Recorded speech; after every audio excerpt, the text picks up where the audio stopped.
Okay, we're going to talk about PV loops and answer the questions: what's plotted on a PV loop? What does the shape represent? And what additional information can we infer regarding the cardiac cycle from a PV loop? Hello, everyone. My name is Dr. Morton, and I'm the noted anatomist. Now, pressure volume loops are a graphical representation of left ventricular pressure, LVP, versus left ventricular volume, LVV. This is why we call it a PV loop, pressure volume loop. It illustrates how left ventricular pressure and left ventricular volume change during one cardiac cycle, and it provides a framework for understanding cardiac mechanisms. Remember this? The Wiggers diagram, where the y-axis represents pressure, both aortic, left ventricular, and left atrial pressure. Also left ventricular volume, aortic flow rate, heart sounds, including the S1 and S2 sounds, closing a mitral and aortic valve, and EKGs. But the x-axis for all of those is time in milliseconds. Now let's compare that to pressure volume loops, where the y-axis is left ventricular pressure, but the x-axis is plotted against left ventricular volume. And that's what it looks like. Kind of looks like a slice of bread.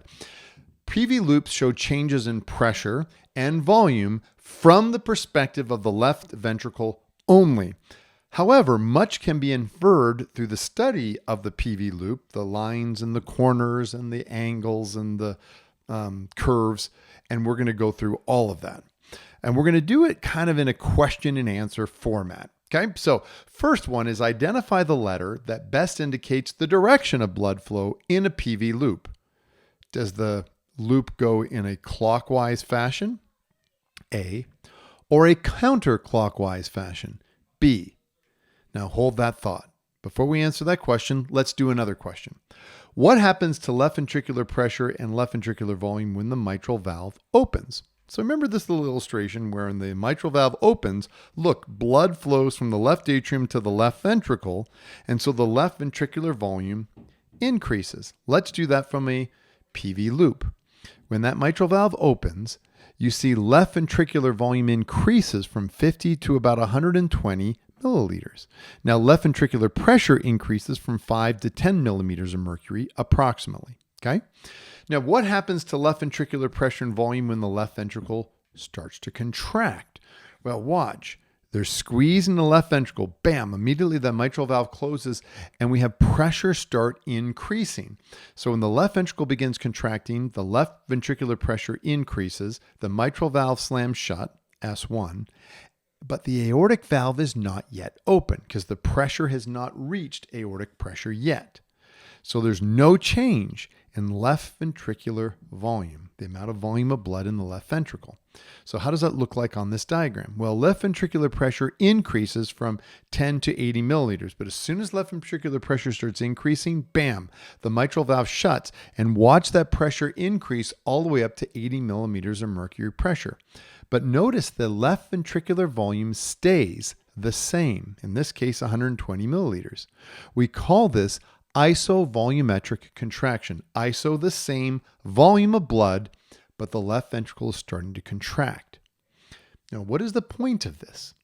Well, watch. During left ventricular filling, left ventricular pressure is less than left atrial pressure. That's why you have this big increase of volume. But at the end of this left ventricular filling, the left ventricle starts contracting and bam, that mitral valve shuts. And so now then the left ventricular pressure must become greater than aortic pressure in order to open the aortic valve. So this is the way that we go from this, and then the aortic valve opens. This is how we go from how the left ventricle has to live in two worlds. Live in the low pressure world of the left atrium and then go to the high pressure world of the aorta. Now, a little side note. Isovolumetric contraction is a vertical line in a PV loop, but it's a slanted line in the Wiggers diagram. Why?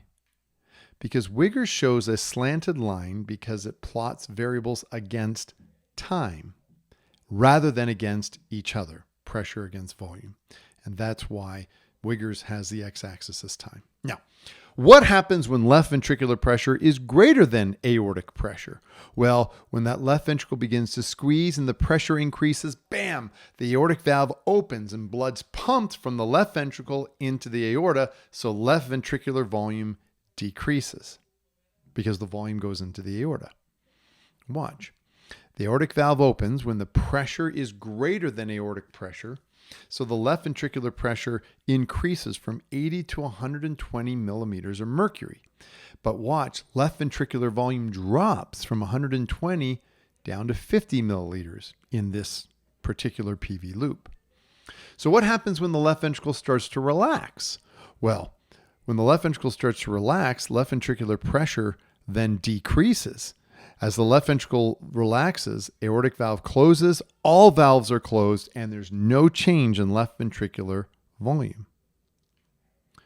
So watch, the aortic valve closes, so the left ventricular pressure decreases from 100 millimeters of mercury down to 5 millimeters of mercury. And watch, left ventricular volume remains the same at 50 milliliters. That's why that's called isovolumetric relaxation. Iso, the same volume of blood, but the left ventricle is relaxing. Now remember when I said hold this thought, identify the letter that best indicates the direction of blood flow in a clockwise fashion or a counterclockwise fashion? Well, the answer is B. PV loops are read counterclockwise, reflecting the progression of left ventricular diastolic filling, left ventricular contraction, left ventricular systolic ejection, and then relaxation. And we see this loop. Diastolic filling, contraction, systolic ejection, relaxation. Diastolic filling, contraction, ejection, relaxation. Okay? Now let's do this all again, and now let's focus on the valves. Okay? Identify the valve indicated by the letters and its state if it's opened or closed. So let's start with letter A. Watch how left ventricular pressure drops. And so the pressure becomes so low that left ventricular pressure is less than left atrial pressure. And then watch what happens. Left ventricular volume increases. So where's the only place the left ventricular volume should be getting blood? It should be getting that blood from the left atrium. And how do we get blood from the left atrium to the left ventricle?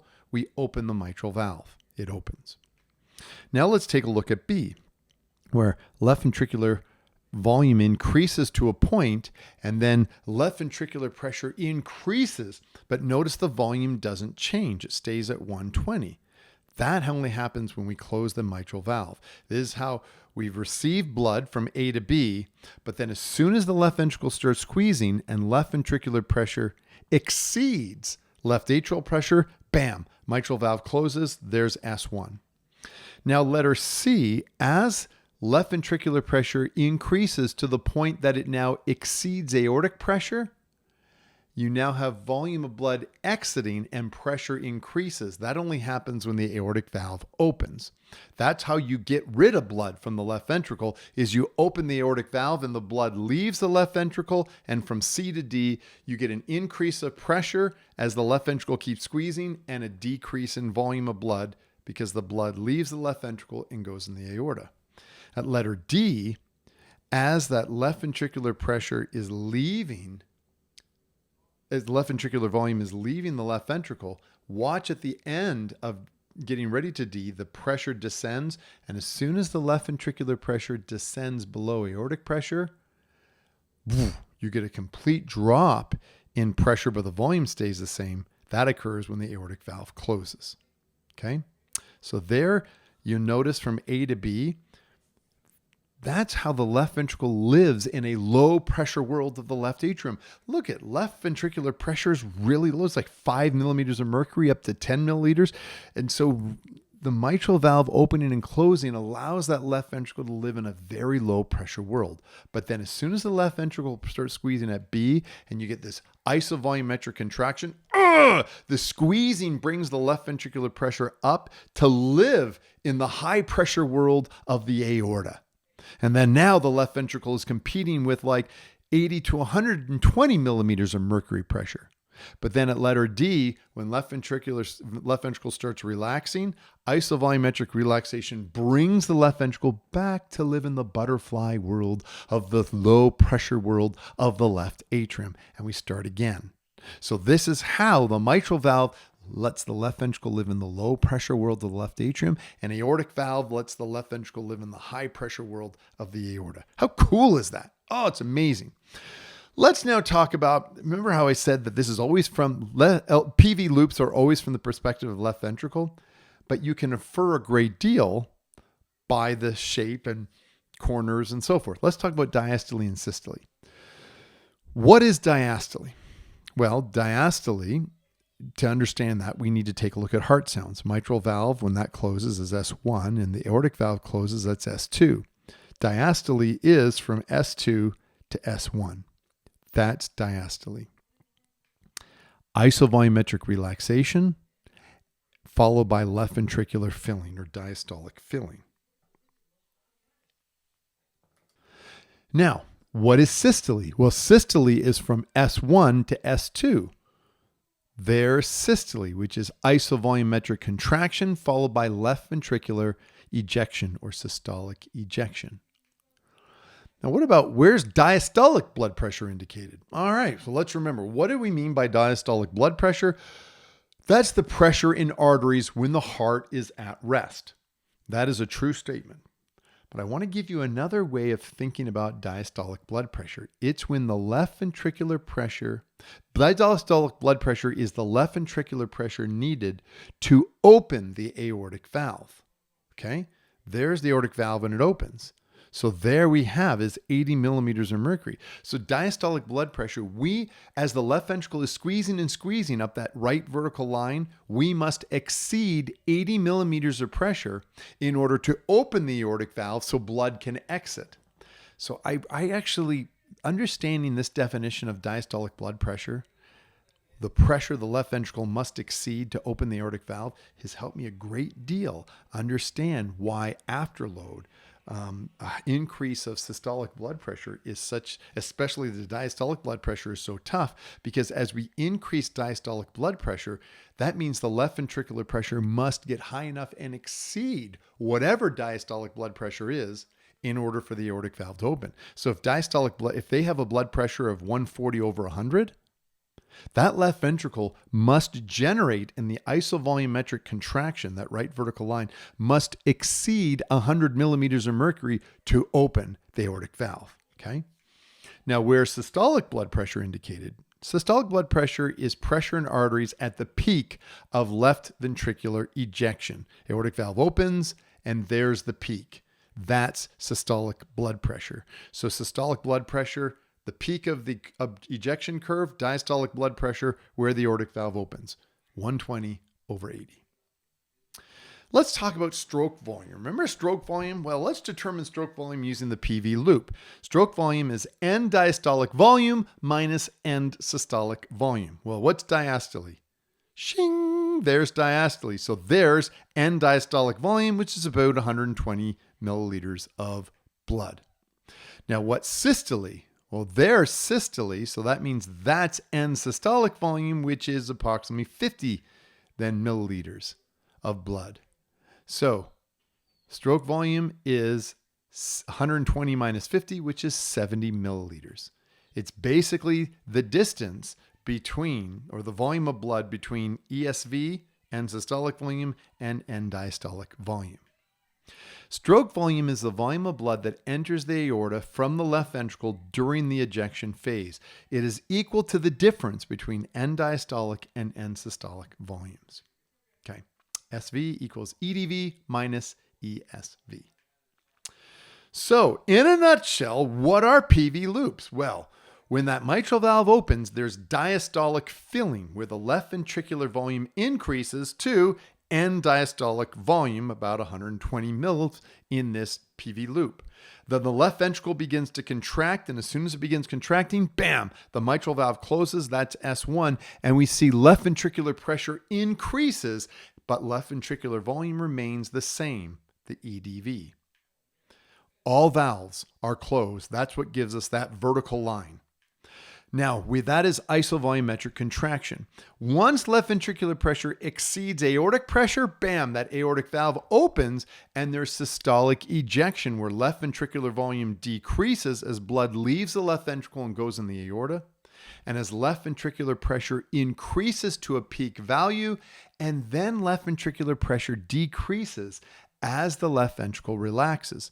When the left ventricular pressure descends less than aortic pressure, the aortic valve closes. There's S2.